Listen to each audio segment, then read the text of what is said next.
Hello दोस्तों, I welcome you all to Rahul Sharma education.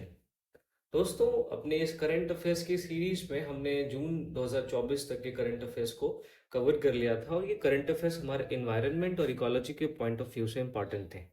आज के वीडियो में हम जुलाई 2024 में जो भी इन्वायरमेंट के इम्पॉर्टेंट करंट अफेयर्स रहे हैं, हम उनको देखने की कोशिश करेंगे। तो उम्मीद करता हूँ ये सेशन आपके लिए बहुत फ्रूटफुल होगा और इसके माध्यम से आप अपनी तैयारी को सही दिशा में लेके आगे बढ़ जाएंगे और यूपीएससी दो प्रीलिम्स 2025 के एग्जाम में आप इन्वायरमेंट के सेक्शन में कम से कम एक्सेल कर पाएंगे। तो चलिए दोस्तों, हम इस वीडियो को शुरू करते हैं। जुलाई 2024 में सबसे पहला इम्पॉर्टेंट जो करंट अफेयर्स निकल के आता है वो है हाई सीज ट्रीटी के बारे में।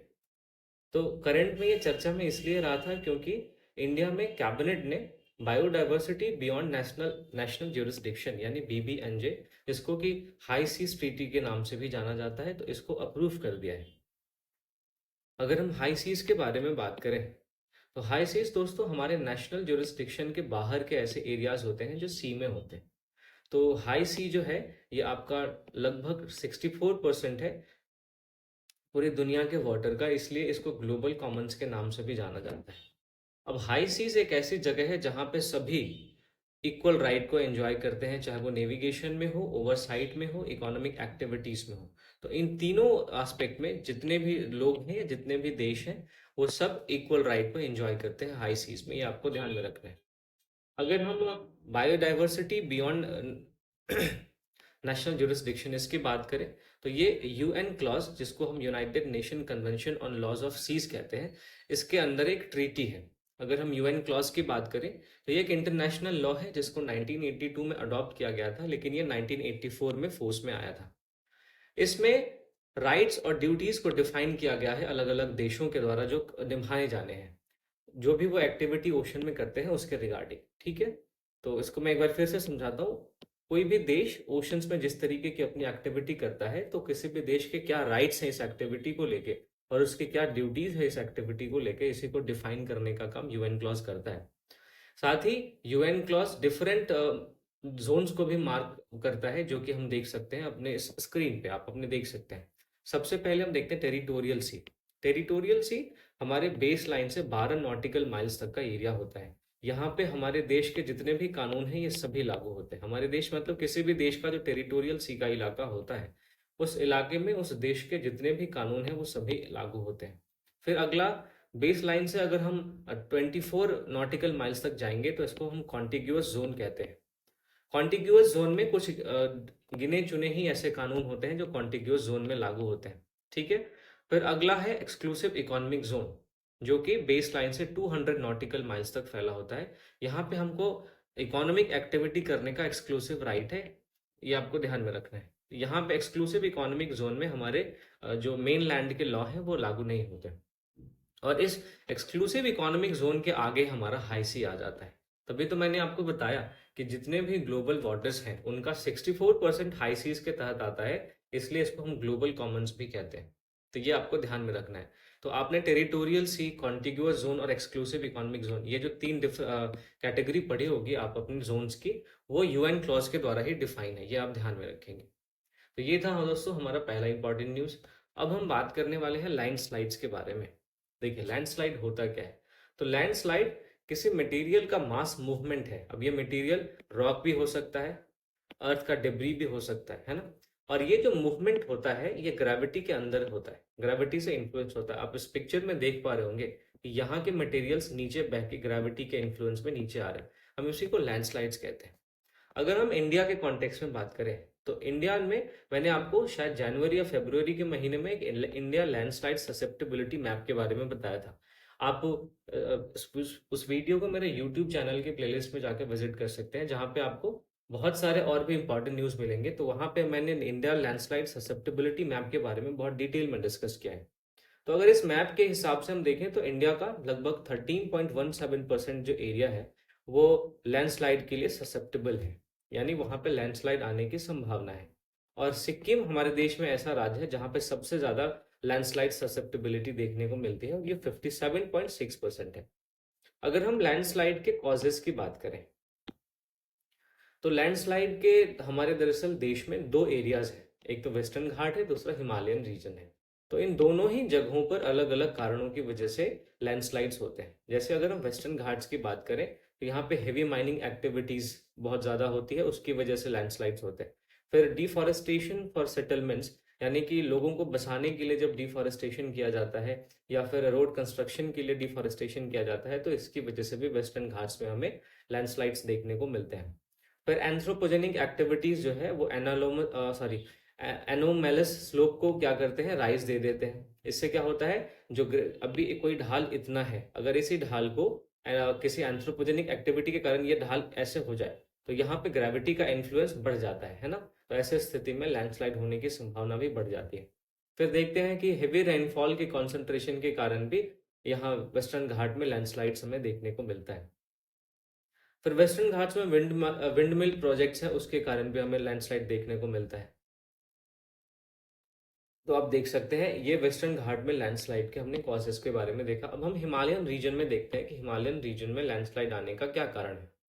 तो हिमालयाज जो है वो यंग है, फ्रेजाइल माउंटेन्स है और स्टिल ग्रो कर रहे हैं, इसलिए वो नेचुरल लैंडस्लाइड के लिए ससेप्टेबल हो जाते हैं। आप मुझे कमेंट सेक्शन में कमेंट करके बता सकते हैं कि हिमालय का फॉर्मेशन किस तरीके से हुआ है। उसमें एक टर्म आता है दोस्तों, डोर स्लैम शट मूवमेंट। आप मुझे इसके बारे में कमेंट करके बता सकते हैं कि हिमालय के फॉर्मेशन के कॉन्टेक्स्ट में डोर स्लैम शट मूवमेंट क्या है। फिर हिमालयन रीजन में हम लैंडस्लाइड के कारणों की बात कर रहे थे, तो सबसे पहले हमने देखा कि चूंकि हिमालय अभी भी बन रहा है, अभी भी ग्रो कर रहा है, एक यंग माउंटेन है, इसलिए वहां पर लैंडस्लाइड्स नेचुरली आते हैं। फिर यहाँ पे देखते हैं sediments in the mountains are not consolidated and are loose. तो जो भी सेडिमेंट्स है माउंटेन्स के वो लूज हैं, तो इस वजह से वो जल्दी ग्रेविटी के इन्फ्लुएंस में आके लैंडस्लाइड के लिए जिम्मेदार बनते हैं। फिर देखते हैं चूंकि हिमालय अभी भी बन रहा है तो यहाँ पे टेक्टोनिक एक्टिविटी अभी भी एक्टिव है ना, क्योंकि हम देख रहे हैं कि इंडियन प्लेट और यूरेशियन प्लेट का, ये यूरेशियन प्लेट है, इससे आके इंडियन प्लेट ये आके ऐसे टकरा रही है, अभी भी ये जो पुश जारी है, तो इसकी वजह से जो टेक्टोनिक एक्टिविटी है वो हो रही है और इसी टेक्टोनिक एक्टिविटी की वजह से भी लैंडस्लाइड होने की संभावना इस एरिया में हमें देखने को मिलती है। फिर हिमालय में स्टीप और शार्प स्लोप्स हैं। अब शार्प स्लोप ऐसे हो सकते हैं, स्टीप स्लोप ऐसे हो सकते हैं, तो आप समझ सकते हैं इस दौरान ग्रेविटी का इन्फ्लुएंस काफी बढ़ जाता है और लैंडस्लाइड होने की संभावना भी बढ़ जाती है। फिर हिमालयन रीजन में लैंडस्लाइड्स के लिए कुछ एंथ्रोपोजेनिक फैक्टर्स भी जिम्मेदार हैं। फॉर एग्जाम्पल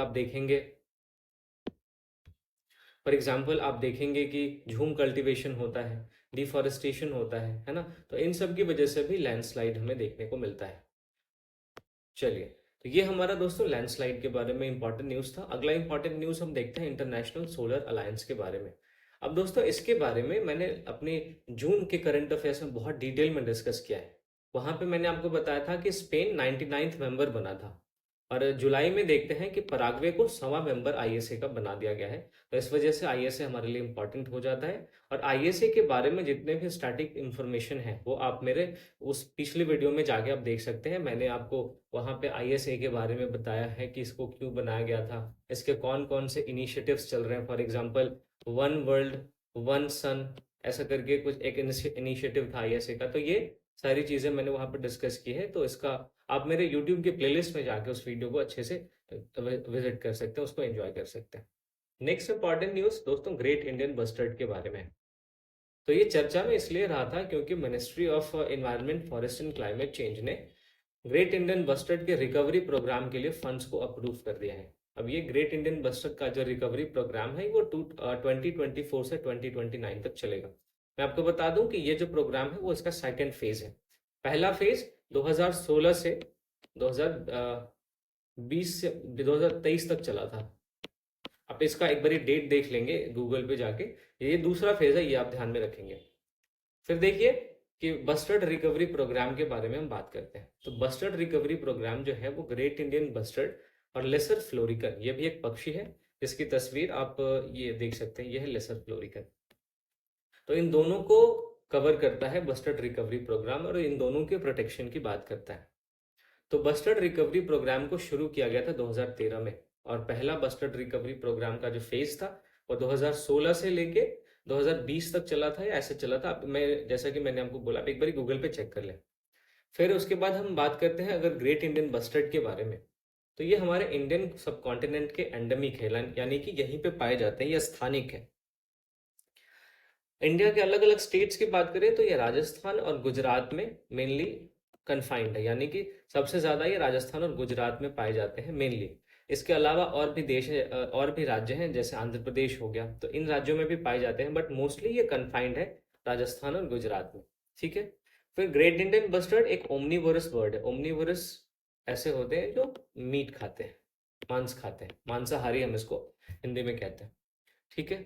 अब इनको ग्रास लैंड के हेल्थ का इंडिकेटर माना जाता है, इसलिए इसका प्रोटेक्शन बहुत ज़रूरी हो जाता है। इनको स्पीशीज रिकवरी प्रोग्राम में भी इंक्लूड किया गया है, जिसमें हम ऑलरेडी देखते हैं कि 22 स्पीशीज को टोटल इंक्लूड किया गया है स्पीशीज रिकवरी प्रोग्राम में। अब इसमें आप रेड पांडा को भी देख सकते हैं, और भी कई सारे स्पीशीज हैं जो कि स्पीशीज रिकवरी प्रोग्राम में शामिल हैं। ठीक है। अगर हम ग्रेट इंडियन बस्टर्ड के कंजर्वेशन स्टेटस की बात करें तो IUCN में ये क्रिटिकली एंडेंजर्ड कैटेगरी में है। वाइल्ड लाइफ प्रोटेक्शन एक्ट में ये शेड्यूल 1 और 4 दोनों में है, ये आप ध्यान में रखेंगे, और साइट्स के अपेंडिक्स 1 में है। ठीक है। अगर हम लेसर फ्लोरिकन की बात करें, जिसको कि बस्टर्ड रिकवरी प्रोग्राम में शामिल किया गया है, तो ये बस्टर्ड फैमिली का स्मॉलेस्ट बर्ड है। अगर हम इसके कंजर्वेशन स्टेटस की बात करें तो ये भी IUCN के क्रिटिकली एंडेंजर्ड कैटेगरी में आता है, और वाइल्ड लाइफ प्रोटेक्शन एक्ट के शेड्यूल 1 और 4 दोनों में आता है। ठीक है। तो ये आप ध्यान में रखेंगे। तो ये दोस्तों ग्रेट इंडियन बस्टर्ड के बारे में न्यूज़ था। अब हम बात करते हैं सॉइल हेल्थ के बारे में। अब देखिए, ये चर्चा में इसलिए रहा है कि क्योंकि यूनेस्को ने एक प्लेज को लिया है, ताकि वो जितने भी मेंबर स्टेट्स हैं उनको सपोर्ट कर सके वर्ल्ड सॉइल हेल्थ इंडेक्स को इस्टेब्लिश करने में। ठीक है। तो सॉइल प्रोफाइल की अगर हम बात करें तो आप इस पिक्चर के माध्यम से समझ सकते हैं, ये है आपका सॉइल प्रोफाइल। सबसे ऊपर का जो लेयर होता है हम उसको ऑर्गेनिक लेयर कहते हैं, इसमें ह्यूमस पाया जाता है। उसके बाद ए आता है टॉप सॉइल, इसमें मिनरल्स विथ ह्यूमस होता हमें देखने को मिलता है। उसके बाद आता है एल्यूविएशन लेयर, इसमें कि लीच्ड मिनरल्स हमें देखने को मिलते हैं और ऑर्गेनिक मैटर देखने को मिलता है। फिर आता है सब सॉइल, इसमें जो भी डिपॉजिटेड मिनरल्स हैं और मेटल सॉल्ट्स हैं वो हमें देखने को मिलता है।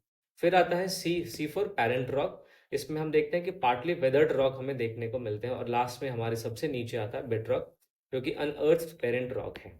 ठीक है। तो ये हमारा सॉइल का प्रोफाइल था।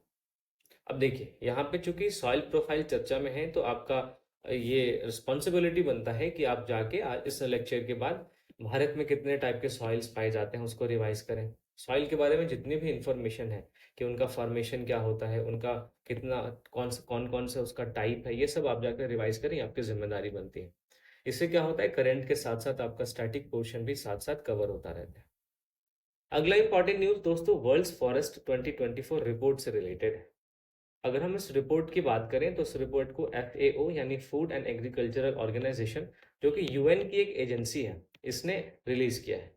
2024 के इस रिपोर्ट का थीम है accelerating for solutions through innovation, यानी इनोवेशन के थ्रू हम सॉल्यूशंस ढूंढेंगे। अगर इस रिपोर्ट के हाईलाइट की बात करें तो इस रिपोर्ट में ये कहा गया है कि डिफॉरेस्टेशन में कमी आई है। इंडिया का रैंक तीसरा है for average annual net gain in forest area from 2010 to 2020, यानी 2010 से 2020 के दौरान जो annual net gain in forest area है उसमें इंडिया का रैंक तीसरा आया है। तो हमें एक अच्छी बात इंडिया के कॉन्टेक्स्ट में ये मान सकते हैं। ठीक है। तो ये दोस्तों वर्ल्ड फॉरेस्ट 2024 रिपोर्ट के बारे में था। अगला इंपॉर्टेंट न्यूज है UN वाटर कन्वेंशन से रिलेटेड। ये चर्चा में इसलिए रहा था क्योंकि आइवरी कोस्ट ने UN वाटर कन्वेंशन को ज्वाइन कर लिया है। अब यहाँ पे देखिए, आपकी जिम्मेदारी बनती है कि आइवरी कोस्ट के बारे में आप जाके एक बारी मैप पे देखें। हालांकि मैं सारे इंपॉर्टेंट प्लेसेस के लिए भी एक वीडियो लेके आने वाला हूँ, जिसमें कि आपको पूरे साल भर में उन सारे इंपॉर्टेंट प्लेसेस को मैं मैप पे दिखाऊंगा, उनके लोकेशन के बारे में बात करूंगा, उनके नेबरिंग कंट्रीज के बारे में बात करूंगा, अगर कोई लैंडस्केप है उसके नेबरिंग एरिया में तो मैं उसके बारे में बात करूंगा। बट अभी मैं आपसे ये उम्मीद करता हूँ कि आप जाएंगे और आइवरी कोस्ट को इस वीडियो के बाद अपने मैप पे देखेंगे। फिर अगर हम UN वाटर कन्वेंशन की बात करें तो ये एक लीगली बाइंडिंग कन्वेंशन है, जो कि इस बात का रिक्वायरमेंट करता है अपने पार्टीज से कि वो जब भी ट्रांस बाउंड्री वाटर्स है उनके यूज के कॉन्टेक्स्ट में रीजनेबल और इक्विटेबली सस्टेनेबल मैनेजमेंट करे। ये इस बात को इंश्योर करने का काम करता है। उम्मीद करता हूँ दोस्तों आपको समझ में आया होगा। और एक बात और आपको ध्यान में रखनी है कि UN वाटर कन्वेंशन का इंडिया पार्ट नहीं है। ठीक है। चलिए, अब अगला है स्प्रिंग इनिशिएटिव। ये एक UN backed network principles for responsible investment, PRI, इसने क्या किया है, स्प्रिंग इनिशिएटिव को लॉन्च किया है। इस इनिशिएटिव का जो उद्देश्य है वो नेचर के लॉस को या तो रोकना है या इसको रिवर्स करना है 2030 तक। इसका ये उद्देश्य है। अब आप देख सकते हैं यहां से यहां पहुंचने तक की बात की जा रही है 2030 तक। ये नेचर लॉस हो चुका है और इस नेचर लॉस को हॉल्ट करना है या फिर इसको रिवर्स करके इस तरीके का बनाना है। तो इसको हम कह सकते हैं नेचर लॉस को। ये इस तस्वीर के माध्यम से आप समझ सकते हैं। अगला जो दोस्तों इंपॉर्टेंट न्यूज है वो है fund for responding to loss and damage, FRLD। अब ये चर्चा में इसलिए रहा है क्योंकि लॉस एंड डैमेज फंड जो था इसका नाम बदल के FRLD कर दिया गया है, यानी fund for responding to loss and damage fund. अगर इस फंड की बात करें यानी लॉस एंड डैमेज फंड की बात करें तो इसको COP27 में, जो कि शर्म अल शेख में हुआ था इजिप्ट में जो है 2022 में, उसमें इसको स्टैब्लिश किया गया था। माफ कीजिएगा, इसकी स्पेलिंग थोड़ी सी गलत हो गई है, मैं इसको अभी ठीक कर देता हूँ।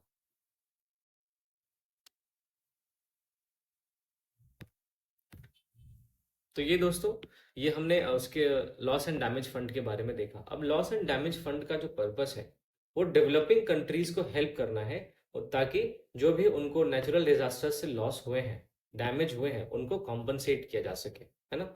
और ये सारे जो नेचुरल डिजास्टर्स कॉज्ड हैं क्लाइमेट चेंज की वजह से, तो ये आप ध्यान में रखेंगे। तो लॉस एंड डैमेज फंड को एक तो आपको ध्यान में रखना है, COP27 में स्टैब्लिश किया गया था। और इसका पर्पस है जो भी डेवलपिंग कंट्रीज है उनको जो भी क्लाइमेट चेंज की वजह से उनके देश में नेचुरल डिजास्टर आते हैं उनसे हुए लॉस और डैमेज को कॉम्पनसेट करना, ये आपको ध्यान में रखना है। अब आप देख सकते हैं ये इस तस्वीर के माध्यम से आप समझ सकते हैं कि नेचुरल डिजास्टर्स को कॉम्पनसेट करने के लिए इस फंड को बनाया गया है। The next important news is दोस्तों जियो इंजीनियरिंग। हम बात करेंगे इसके बारे में बहुत डिटेल में। अब आप देख सकते हैं इस तस्वीर के माध्यम से क्या है जियो इंजीनियरिंग। हालांकि ये एक इमेजिनरी पिक्चर है, बट ये इमेजिनरी पिक्चर आपको बहुत अच्छे से समझाएगा कि किस तरीके से हम अपने एनवायरनमेंट को कंट्रोल करने के लिए जियो इंजीनियरिंग का इस्तेमाल करते हैं, एनवायरनमेंट को मैनेज करने के लिए जियो इंजीनियरिंग का इस्तेमाल करते हैं। तो चलिए सबसे पहले हम बात करते हैं कि जियो इंजीनियरिंग है क्या। देखिए, जियो इंजीनियरिंग एक लार्ज स्केल मैनिपुलेशन है हमारे अर्थ के क्लाइमेट सिस्टम का, ताकि जो भी एंथ्रोपोजेनिक ग्लोबल वार्मिंग है उसको काउंटरएक्ट किया जा सके। समझ में आया आपको? देखिए, बहुत लार्ज स्केल पे हमारे अर्थ का जो क्लाइमेट सिस्टम है उसको मैनिपुलेट किया जाता है ताकि जो भी मानवीय गतिविधियों के कारण ग्लोबल वार्मिंग हो रही है उसको रोका जा सके, उसको काउंटरएक्ट किया जा सके। ठीक है। अब जियो इंजीनियरिंग के अलग अलग कैटेगरीज है। एक आप देखेंगे सोलर जियो इंजीनियरिंग, या इसको सोलर रेडिएशन मैनेजमेंट भी कहते हैं। इसके बहुत सारे तरीके हैं जिसमें आप देखेंगे एरोसॉल इंजेक्शन, यानी एरोसॉल को हमारे क्लाइमेट में रिलीज करना, इंजेक्ट करना। फिर आप देखेंगे मरीन क्लाउड ब्राइटनिंग। तो मरीन क्लाउड ब्राइटनिंग जो है ये क्लाउड के रिफ्लेक्टिविटी को बढ़ाता है। उसमें टाइनी सॉल्ट सी सॉल्ट पार्टिकल्स को ऐड किया जाता है। मान लीजिए ये क्लाउड है तो इसमें क्या किया जाता है, टाइनी सी सॉल्ट पार्टिकल्स को ऐड किया जाता है। और इस टाइनी सी सॉल्ट पार्टिकल को ऐड करने की वजह से इस क्लाउड की रिफ्लेक्टिविटी बढ़ जाती है। इसका मतलब जो भी सोलर इंसोलेशन इधर से आ रहा है, इस सोलर इंसोलेशन को ये बहुत ज्यादा मात्रा में रिफ्लेक्ट कर देगा स्पेस में। अब जब ये सोलर इंसोलेशन रिफ्लेक्ट हो जाएगा तो हमारे अर्थ पे जितनी गर्मी होनी चाहिए थी उतनी गर्मी नहीं होगी, और इस तरीके से ग्लोबल वार्मिंग को कंट्रोल किया जाता है। फिर अगला एक है आपका एल्बिडो इंप्रूवमेंट, यानी एल्बिडो आप जानते हैं किसी भी चीज की जो रिफ्लेक्टिविटी होती है, सोलर इंसोलेशन को रिफ्लेक्ट करने की जो कैपेसिटी होती है हम उसको एल्बिडो कहते हैं। ये बर्फ की सबसे ज्यादा होती है, तो एल्बिडो इंप्रूवमेंट पे भी काम किया जाता है सोलर इंजीनियरिंग में। और फिर हम देखते हैं ओशन मिरर का कॉन्सेप्ट। ओशन मिरर क्या है ये आप समझिए। जैसे मरीन क्लाउड ब्राइटनिंग में क्लाउड को क्या किया गया था, उसकी रिफ्लेक्टिविटी को बढ़ाया गया था, वैसे ही ओशन मिरर में क्या किया जाता है कि ओशन के रिफ्लेक्टिविटी को बढ़ाया जाता है। इसमें ऐसा इस तरीके से किया जाता है कि उसमें जो माइक्रो बबल्स या फोम होते हैं उसको क्रिएट किया जाता है, और इस माइक्रो बबल या फोम की वजह से जो ओशंस हैं उसकी रिफ्लेक्टिविटी बढ़ जाती है, और ये ज्यादा मात्रा में सोलर इंसोलेशन को रिफ्लेक्ट करके दोबारा वापस स्पेस में भेज देते हैं। तो ये इस तरीके से ओशन मिरर काम करता है। तो ये हमने पहली कैटेगरी देखी, सोलर इंजीनियरिंग या सोलर रेडिएशन मैनेजमेंट। दूसरी जो जियो इंजीनियरिंग की कैटेगरी है वो है कार्बन जियो इंजीनियरिंग या CO2 रिमूवल। इसमें हम देखते हैं कार्बन कैप्चर एंड स्टोरेज के बारे में। इसको मैंने पिछली वीडियो में आपको DAC+S प्लांट के बारे में आपको पढ़ाया था। इसमें direct atmospheric carbon capture system के बारे में मैंने आपको पढ़ाया था। एक बहुत ही बड़ा प्लांट जो है वो आपके आर्कटिक में स्थापित किया गया है। तो अगर आपने उस वीडियो को नहीं देखा है दोस्तों, तो आपको जरूर देखना चाहिए, क्योंकि अभी कार्बन कैप्चर का जो कॉन्सेप्ट है वो बहुत ही ज्यादा चर्चा में रहा है। तो उससे रिलेटेड जितनी भी टेक्नोलॉजीज हैं, हमारे लिए ये जानना वो जानना हमारे लिए बहुत इंपॉर्टेंट हो जाता है। तो कार्बन जियो इंजीनियरिंग की अगर हम बात करें तो इसके तरीकों में हम कार्बन कैप्चर और स्टोरेज को देखते हैं, ओशन एल्कलैनिटी इन्हांसमेंट को देखते हैं। ओशन एल्कलैनिटी इन्हांसमेंट का मतलब होता है कि ओशन के CO2 को एब्जॉर्ब करने की जो कैपेसिटी है, अगर ये ओशंस हैं तो CO2 को एब्जॉर्ब करने की जो इनकी कैपेसिटी है, इसी कैपेसिटी को इंक्रीज कर देना, इसी को कहते हैं ओशन एल्कलैनिटी एनहांसमेंट। और तीसरा है ओशन फर्टिलाइजेशन। तो ओशन फर्टिलाइजेशन का मतलब होता है जब हम ओशंस में न्यूट्रिएंट्स को ऐड कर देते हैं।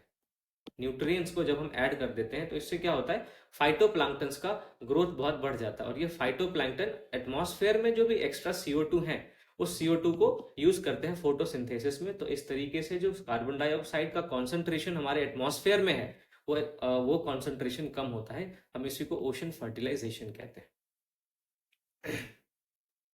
तो ये दोस्तों जियो इंजीनियरिंग के बारे में हमने देखा। अब अगला इंपॉर्टेंट न्यूज है एक पेड़ के बारे में, जिसको हम नॉर्मली अगरवुड कहते हैं, लेकिन इसका साइंटिफिक नाम एक्विलेरिया मलैकेंसिस है। ये आप ध्यान में रखें, आपको अगरवुड भी अगर ध्यान में है तो आपका काम हो जाता है। तो अगरवुड की बात करें तो ये एक एवरग्रीन ट्री है, यानी सदाबहार वृक्ष है, जो कि north east India, Bangladesh, Bhutan, कुछ पार्ट्स ऑफ साउथ एशिया, इन यहाँ का नेटिव है, यानी कि यहाँ का यहीं पे पाया जाता है। इसको एक बहुत ही प्रेशियस एरोमेटिक प्लांट माना जाता है। एरोमेटिक कहने का मतलब इससे बहुत ही अच्छी खुशबू आती है, तो खुशबूदार वृक्ष है ये। अगर हम इसके कंजर्वेशन स्टेटस की बात करें तो IUCN की कैटेगरी में तो ये क्रिटिकली इंडेंजर्ड में है, लेकिन वाइल्ड लाइफ प्रोटेक्शन एक्ट में हम देखते हैं ये शेड्यूल 4 में है। नॉर्मली जब आप IUCN की कैटेगरी में किसी को, स्पीशीज को या किसी प्लांट को क्रिटिकली इंडेंजर्ड कैटेगरी में देखते हैं तो वो वाइल्ड लाइफ प्रोटेक्शन एक्ट के शेड्यूल 1 में होता है। लेकिन आपको ध्यान में रखना है कि अगरवुड जो है वो वाइल्ड लाइफ प्रोटेक्शन एक्ट के शेड्यूल 4 में। फिर हम साइट्स में देखते हैं ये अपेंडिक्स 2 में। ये आप अगरवुड के बारे में ध्यान रख सकते हैं। अगला इंपॉर्टेंट न्यूज है दोस्तों मेगा फाउना के बारे में। तो ये चर्चा में क्यों रहा है? दरअसल आंध्र प्रदेश में आर्कियोलॉजिस्ट ने अभी तक का सबसे पुराना, सबसे ओल्डेस्ट ऑस्ट्रिच नेस्ट को ढूंढा है, जो कि 41,000 साल पुराना है। उस ऑस्ट्रिच दोस्तों एक शुतुरमुर्ग इसको हम कहते हैं, ये एक बहुत बड़ा पक्षी होता है, तो इसका अंडा बहुत बड़ा होता है। तो आर्कियोलॉजिस्ट ने इसी ऑस्ट्रिच के नेस्ट को आंध्र प्रदेश में ढूंढा है, जो अभी तक का सबसे पुराना माना जा रहा है। तो इस वजह से मेगा फाउना चर्चा में। अगर मेगा फाउना वर्ड के बारे में बात करें तो ये ऐसे एनिमल्स को डिस्क्राइब करता है जो कि सर्टेन वेट थ्रेशोल्ड से ऊपर है। इसमें हम मेनली देखते हैं कि 50 किलोग्राम से ऊपर के जो भी जानवर हैं उनको डिस्क्राइब करने के लिए मेगा फाउना का वर्ड का इस्तेमाल किया जाता है। अब मेगा फाउना को हम फर्दर क्लासिफाई भी कर सकते हैं, जैसे mega herbivores, mega carnivores, mega omnivores. अब मैं उम्मीद करता हूं कि आप ये जान रहे होंगे कि हर्बीवोर, कार्निवोर और ओमनीवोर में क्या डिफरेंस है। अगर आप नहीं जानते हैं तो फिर मैं यहाँ पे अभी डिस्कस करने वाला हूँ। देखिए, फूड हैबिट्स के बेस पे अलग अलग एनिमल्स को कैटेगराइज किया जाता है। एक होते हैं हर्बीवोर जो हर्ब्स खाते हैं, यानी प्लांट्स खाते हैं। दूसरा होता है कार्निवोर। कार्निवोर क्या खाते हैं? मांस खाते हैं, फ्लैश खाते हैं, ठीक है। तीसरा होता है ओमनीवोर, ये हर्ब्स भी खाते हैं और ये फिर मांस भी खाते हैं, मीट भी खाते हैं, तो ये होता है ओमनीवोर। और एक होता है डिकम्पोजर, ये क्या करते हैं? किसी भी लिविंग ऑर्गेनिज्म को या ऑर्गेनिक चीज को डिकम्पोज करके उससे अपना न्यूट्रिएंट इनटेक करते हैं। इन सब के अलावा एक और होता है स्कैवेंजर्स। स्कैवेंजर्स क्या करते हैं? ये डेड एनिमल्स को खाते हैं। तो ये एक कैटेगरी भी आप ध्यान में रख सकते हैं। तो ये दोस्तों हमने मेगा फाउना के बारे में देखा। अब हम आगे बढ़ते हैं। अगला इंपॉर्टेंट न्यूज है वॉल्बाचिया बैक्टीरिया के बारे में। देखिए, इसके बारे में अगर हम बात करें तो ये नेमाटोड्स और आर्थ्रोपोड्स, ये दो ऐसे इनवर्टिब्रेट एनिमल्स की कैटेगरी है, उन्हीं में ये पाया जाता है बैक्टीरिया, ठीक है। इनवर्टिब्रेट ऐसे होते हैं जिनमें बैकबोन नहीं होता है, ये आप ध्यान में रखेंगे। हालांकि ये बहुत ही बेसिक चीज है, लेकिन फिर भी आपको बता रहा हूँ। इनवर्टिब्रेट ऐसे होते हैं जिनमें बैकबोन नहीं होता है। देखिए, ये इंसेक्ट्स में पाए जाते हैं, इंसेक्ट्स के एग्स में पाए जाते हैं। जो वॉल्बाचिया बैक्टीरिया है वो इंसेक्ट्स के एग में पाए जाते हैं, लेकिन वो स्पर्म में नहीं पाए जाते। कोई भी इंसेक्ट है, मान लीजिए ये एक इंसेक्ट है, ये मेल है और ये फीमेल है। तो ये अगर मेल है तो इसके स्पर्म में नहीं पाए जाएंगे, और अगर ये फीमेल है तो इसके एग में पाए जाएंगे। तो इस वजह से फीमेल जो है वो वाल्बाचिया बैक्टीरिया को ट्रांसमिट कर सकता है अपने ऑफस्प्रिंग्स में, लेकिन मेल्स नहीं कर सकता, ये आप ध्यान में रखेंगे। अब हाँ देखिए, अब ये एक कीड़े में पाया जाता है, इस वजह से तो हमारे लिए ये माफ कीजिएगा, इस वजह से तो ये हमारे लिए इंपॉर्टेंट हो नहीं सकता। ह्यूमंस के लिए जरूर इसका कुछ ना कुछ एप्लीकेशन होगा, इसलिए हम इसको पढ़ रहे हैं। तो अगर हम इसके पोटेंशियल एप्लीकेशन की बात करें, तो वाल्बाचिया बैक्टीरिया का जो इस्तेमाल है कुछ टारगेट मस्कीटो स्पीशीज को, फॉर एग्जांपल आप इजिप्टी मस्कीटोज को देख सकते हैं, तो इनके नंबर्स को रिड्यूस करने में वाल्बाचिया बैक्टीरिया का इस्तेमाल किया जा सकता है। इस वजह से वाल्बाचिया बैक्टीरिया चर्चा में रहे। और आज का दोस्तों लास्ट इंपॉर्टेंट न्यूज है अराकू कॉफी के बारे में। तो चर्चा में ये इसलिए रहा था क्योंकि प्रधानमंत्री ने अपने मन की बात में इसका मेंशन किया था। अगर हम अराकू कॉफी की बात करें, तो ये आंध्र प्रदेश और ओडिशा के हिल ट्रैक्स में ग्रो होता है। 2019 में इसको जीआई टैग भी मिला है, और इसका जो नाम है वो आंध्र प्रदेश में अराकू वैली है, उसी के नाम से इन्फ्लुएंस्ड है। तो दोस्तों, ये हमने जुलाई 2024 के सारे इंपॉर्टेंट करंट अफेयर्स को देखा। अब हमें हमें मार्च तक अपनी ये जर्नी पूरी करनी है। मैं पूरी कोशिश करूंगा कि ये जर्नी अगले 3 से 4 दिनों के अंदर हमारी पूरी हो जाए। इससे क्या होगा कि आपको रिवीजन के लिए भी टाइम मिल जाएगा। तो अगर आपको इस करंट अफेयर्स के इन्वायरमेंट के सेक्शन का पीडीएफ चाहिए, तो आप मेरे टेलीग्राम चैनल को ज्वाइन कर सकते हैं, जिसका लिंक आपको डिस्क्रिप्शन में मिल जाएगा। साथ ही साथ आप मेरे चैनल पे और भी बहुत सारे वीडियोस को एक्सेस कर सकते हैं। फॉर एग्जांपल आपको लक्ष्मीकांत की पूरी प्लेलिस्ट मिल जाएगी, एनसीईआरटी की पूरी हिस्ट्री की प्लेलिस्ट मिल जाएगी, है ना। तो इन सारे वीडियोस को भी आप पूरी पूरी तरह से फ्री ऑफ कॉस्ट फायदा उठा सकते हैं, और वहां पे मैंने बहुत ही ज्यादा डिटेल में डिस्कस किया है। तो फ्री ऑफ कॉस्ट इतना एनरिच कंटेंट मिलना दोस्तों बहुत मुश्किल होता है। बहुत मेहनत लगती है इन सारे कंटेंट्स को क्रिएट करने में, बनाने में, है ना। तो मैं उम्मीद करता हूँ कि आप और भी मेरे कंटेंट्स को विजिट करेंगे। और अगर अभी तक आपने मेरे चैनल को सब्सक्राइब नहीं किया है, तो प्लीज़ सब्सक्राइब माय चैनल। इससे इसको इस वीडियो को लाइक भी करें। आप इस वीडियो को ज़्यादा से ज़्यादा लोगों तक शेयर भी कर सकते हैं। मिलता हूँ अब बहुत ही जल्दी आपसे एक अलग वीडियो में। Thank you for watching.